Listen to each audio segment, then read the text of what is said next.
Bonjour, nous sommes maintenant rendus à la deuxième partie sur les titrages acide-base.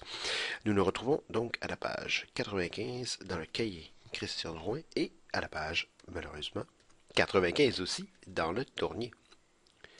Quel hasard. Voici donc ce qui va se passer lorsqu'on va faire un titrage ou une neutralisation entre un acide fort et une base forte. On va voir l'autre cas avec un faible tout à l'heure. La courbe de titrage ou la courbe de neutralisation, c'est aussi un laboratoire que vous allez faire, donc ça va être directement relié à la théorie. Ce qu'on va faire pour l'instant, c'est qu'on va commencer par l'exemple où on va prendre un acide fort, le classique HCl, et une base forte, encore une fois un classique NaOH. Si je prends une solution de HCl et de NaOH, on va regarder qu'est-ce qu'il y a à l'intérieur. Donc, il faut toujours regarder les espèces prépondérantes. Dans ma solution de HCl, qu'est-ce que j'ai? J'ai du HCl dans l'eau. HCl est un acide fort, donc il réagit à 100% pour donner des H3O+, et des Cl-. Le Cl- est un sans-action, le H3+, est un acide fort. Et donc, cette fois-ci, c'est cette espèce-là qui va réagir. Maintenant, le NaOH, lui, qu'est-ce qu'on a dans la solution? Eh bien, NaOH, c'est ce qu'on appelle un sel ou un composé ionique. Il va se dissocier en Na+, et COH-. Est-ce qu'il va réagir avec l'eau? Et donc, on a, à ce moment-là, un sans-action et une base forte. La base forte, c'est elle qui va réagir avec l'acide fort de l'autre côté. Donc la réaction de neutralisation, dans notre cas, entre un acide et une base forte, va être la réaction entre H3O+, et OH- pour donner 2H2O. Et, vous le savez, les réactions de neutralisation ont une constante de neutralisation incroyablement élevée. Dans notre cas ici, c'est 1 divisé par 10 à la 14. Pourquoi 10 à la 14? Eh bien, si vous regardez cette réaction-là, c'est l'inverse de la réaction qui est en fait l'auto-ionisation de l'eau. Deux molécules d'eau s'auto-ionisent pour donner une H3+, et l'autre OH-, et on avait dit que la constante était, dans le sens vers la gauche, de 10 à la 14. Et donc, c'est 1 sur 10 à la 14. Donc, c'est 10 à la moins 14. Excusez-moi, je m'excuse. Moins 14, donc c'est 10 à la 14. Petite erreur du lanceur ici. Et donc, la réaction se fait à 100% vers les produits. Neutralisation, toujours à 100%. Quand on va neutraliser un acide avec une base lors d'un titrage, le montage qu'on va voir, eh bien, c'est un montage qui est présenté dans votre livre à la page 95. Donc, en premier, le montage, la figure 2.8, c'est celle que vous avez et que moi j'ai reproduit ici juste en bas à droite. Vous avez dans votre livre à la page 95 le montage. Il va s'agir d'une burette qui va contenir la base, donc base burette. N'oubliez pas ça. En bas, un bécher ou un Erlenmeyer, on va placer l'acide, donc la solution où s'effectue la neutralisation. On place un barreau aimanté, un agitateur pour faire tourner le barreau, et la plupart du temps, pour enregistrer une courbe de neutralisation, on va placer une électrode qui va permettre de mesurer le pH à l'intérieur de la solution, par rapport à une référence qui est aussi à l'intérieur de cette électrode-là, donc une électrode combinée. Et on relie ça à un pH mètre qui nous indique le pH. Au laboratoire, ça va être relié à nos ordinateurs qui vont vous donner directement dans Science Workshop le pH de vos solutions. Lorsqu'on enregistre la mesure du pH, eh bien, on fait un graphique entre quel est le pH que je mesure à chaque fois que j'ajoute un certain volume de base. Et notre base, nous, c'est du NaOH. Donc, en centimètres cubes sur la burette, on va entrer des volumes de base et enregistrer le pH qui lui correspond.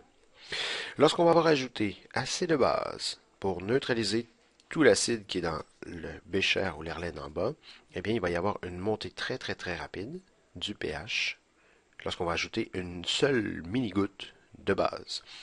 Et au milieu, ici, on va avoir une zone qu'on va appeler la zone de virage. Analysons ce qui se passe avec le tableau qui est en bas à gauche ici. Qu'est-ce qui se passe à chaque fois qu'on ajoute de la base dans notre solution? Au départ, initialement, qu'est-ce qu'on a? On n'a rien. On n'a pas ajouté de base. On a volume ajouté de base, qui est de 0. Il n'y a rien, rien, rien. Qu'est-ce qu'on a comme dans notre solution qui est dans notre bécher? Eh bien, dans notre bécher en bas, ici, ce qu'on a, c'est en fait un nombre de moles d'acide qui est dans la base, qui est dans le bécher, qui attend. Lorsqu'on va ajouter de la base, OH-, eh bien, on va pouvoir calculer la quantité de OH- en disant la concentration fois le volume ajouté c'est le nombre de moles de OH- que je vais ajouter. C'est ce qui va nous servir pour le calcul jusqu'à la fin. Et on va déterminer les espèces prépondérantes et le pH à chaque fois. Au début du titrage, donc, il n'y a aucun volume de base. La quantité de H3+, c'est la quantité qu'on avait au départ. Et on n'a ajouté aucun mol de OH- par la base. Vous vous souvenez, il y a quand même 10-7 molaires de OH- en solution. Donc, mol par décimètre cube par l'auto-ionisation de l'eau. Et là, en condition acide, il y en a peut-être un petit peu moins encore. Les espèces prépondérantes dans ce cas-là, quelles sont les espèces prépondérantes? Bien, si j'ai de l'acide dans l'eau, j'ai du H3O+, et du Cl-, qui proviennent de HCl, qui vont être les deux espèces prépondérantes. Et forcément, mon pH va être acide inférieur à 7. Maintenant, dans toute la portion initiale, c'est ici. Donc la portion A, c'est le point A qui est ici. Maintenant, la portion B, c'est celle avant le point d'équivalence. Avant le point d'équivalence, qu'est-ce que j'ai? Eh bien, tranquillement, j'ai ajouté de la base, de NaOH. Et donc, soudainement, le volume ajouté de base, il est plus petit que celui que je vais avoir quand je vais avoir atteint le volume au point d'équivalence. Le nombre de moles d'acide qui reste en solution, bien, il va correspondre au nombre de moles de OH- ajouté. Ce que je vais avoir d'acide, pardonnez-moi, je reformule. Le nombre de moles d'acide qui va rester en solution, eh bien, il va être supérieur au nombre de moles de base ajoutés. Parce que si j'avais 100 moles d'acide au départ et que j'ai rajouté juste 50 moles à ce moment-ci de base, il en reste 50 d'acide. Il y en a seulement la moitié qui s'est neutralisée. La quantité d'acide va donc être qu'est-ce que j'avais au départ, moins la quantité de base que j'ai ajoutée, le Y qui est là. Qu'est-ce que je vais avoir comme OH-? Eh bien, 0, environ 0, car c'est le réactif limitant. C'est le réactif qui est consommé et qui s'en va toujours à 0 dans ma réaction avec les H3+. Tant et aussi longtemps que je n'aurai pas mis plus de base que l'acide, mon OH- va toujours disparaître et être 0. Quelles sont nos espèces prépondérantes? Eh bien, nous avons toujours nos H3+, et nos Cl-. Chaque fois qu'on rajoute du NaOH, le Na+, lui, s'accumule alors que le OH- réagit avec les H3O+, pour disparaître. Et donc, tranquillement, nous obtenons de plus en plus de Na+. La concentration en acide diminue de plus en plus et la concentration en Na+, elle augmente. Le pH, il va être toujours de acide, car nous avons H3O+ comme espèce prépondérante, mais tranquillement, même si on est en bas de 7, tranquillement, on s'en va vers quelque chose qui est plus neutre. Si au départ on avait quelque chose qui était peut-être de 5 comme pH, eh bien maintenant on est peut-être rendu à 6. Au point d'équivalence. Si vous vous rappelez la définition du point d'équivalence, qu'est-ce qu'il y a au point d'équivalence? Eh bien, le nombre de moles d'acide initial est égal au nombre de moles de base ajouté. Okay? C'est le nombre de moles au point d'équivalence. Eh bien, à ce moment-là, qu'est-ce qu'il va y avoir? Le nombre de moles Y de base ajouté va être égal au nombre de moles d'acide qu'il y avait au départ. Ça veut dire que H3+ et OH-, lorsqu'on va avoir ajouté suffisamment de 1 pour contrebalancer l'autre, tous les deux vont être à peu près de 0. Parce que tous les deux vont avoir réagi ensemble à 100%, symbolisé par la petite flèche ici, là, une flèche à 100%. Les deux réagissent à 100% pour donner de l'eau. C'est une neutralisation complète. Alors, si vous aviez beaucoup d'acide et pas beaucoup de base, vous aviez une solution qui était acide. Vous aviez un petit peu de H3+, moins la base ajoutée, eh bien, vous aviez la réaction complète entre les deux, où les OH- disparaissent au complet, c'était les limitants, donc ils disparaissent au complet, et il reste un petit peu d'acide, d'où le pH acide. Au point d'équivalence, vous avez mis autant Y de base que de Na0, c'est-à-dire d'acide au départ. Tous les deux tombent à 0 à 100%, et vous avez seulement des produits H2O. Qu'est-ce qu'il y a en solution? Il n'y a plus de H3+, il y a seulement des Na+, et les Cl-. Il n'y a plus d'H3+ qui vont avec les Cl-, et il n'y a plus de OH- qui sont arrivés avec les Na+. On a donc un pH qui est neutre, car le Na+ est un sans-action et le Cl- aussi. Les sans-actions, on vous le rappelle, ne changent pas le pH de l'eau, ne réagissent pas avec l'eau. On a un pH qui est égal à 7, Et donc, nous sommes dans une situation au point d'équivalence. Après le point d'équivalence, qu'est-ce qui arrive? Eh bien, votre volume de base ajouté, il est supérieur au volume qu'on aurait dû ajouter pour avoir le point d'équivalence. Votre nombre de moles de base, Y, est donc supérieur au nombre de moles d'acide initial. Vous avez plus d'acide, donc il n'y en a pas. On n'a pas rajouté. Mais on a rajouté de la base.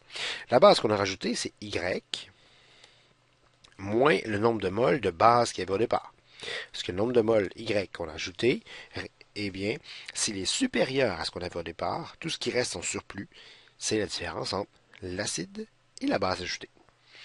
Tranquillement, on avait du Na+, du Cl-, et tranquillement, on rajoute plus de OH-.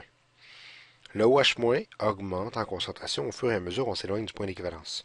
Ainsi, on se ramasse dans une solution avec un pH qui va être basique, parce que là, et un pH de plus que 7, disons 8, 9, 10, parce que la concentration de OH- augmente. Les deux sans action ne modifient pas le pH, mais les OH-, eux, oui. Si on fait un diagramme qui est en haut à droite, sur votre page, de section, pardonnez-moi, on va effacer, de section d'un graphique. On fait un graphique entre le pH et le volume de base ajouté. Si vous regardez un petit peu plus bas, on avait au départ A, on va appeler ça A pour acide. Au départ, on avait un acide dans l'eau. Alors, au fur et à mesure où on a ajouté de la base, on a une section de graphique qu'on appelle acide, mais avec de la base ajoutée. Tranquillement, le pH augmente. Ça, c'est la section B de notre graphique.